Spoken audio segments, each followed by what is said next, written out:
have started off this format a lot better than I thought they would.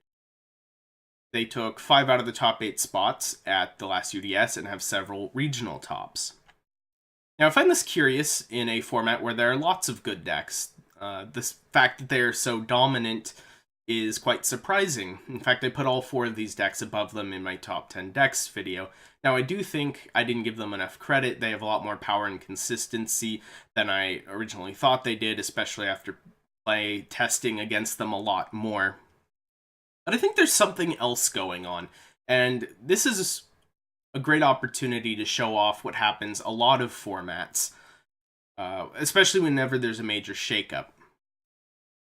Now, these are all cards that hurt Pendulum Magicians to varying degrees. Obviously, some like Unending Nightmare, Anti-Spell Ferguson, Imperial Order can pretty much just win you the game, while others like Cosmic Cyclone and Ash Blossom are more versatile, but they don't shut down Pendulum Magicians altogether.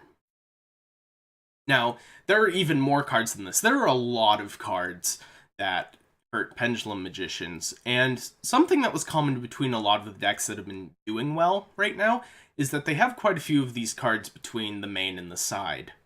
Now, something I've also noticed is that, especially at my locals, but also some deck profiles from this format, a lot of people haven't really caught up. A lot of them are not really siding as many cards against Pendulum Magicians.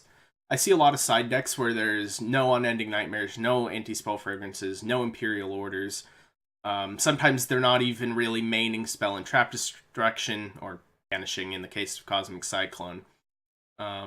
Dimensional Barrier is a fairly common card, but really that just ends a single turn, and while that can win you some games, only having about 2 of them doesn't mean you draw it a lot. Now, Trickstars do run Droll and Lockbird, which I think is very helpful for the deck, and is part of the reason why they've had some success. But I think in the next couple weeks of this format, before we get Spirals and Circuit Break, we're going to see Pendulum Magician's tops go down a little bit. And this is a result of just kind of the format naturally developing. I remember that in the Duelist Alliance era, Satellar Knights were thought to be really, really good, but once decks kind of adapted, builds for Burning Abyss and Shaddoll started to get figured out, they definitely declined.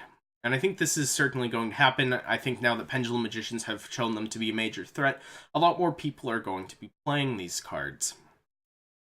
So, definitely, if I were you, I would side for this deck.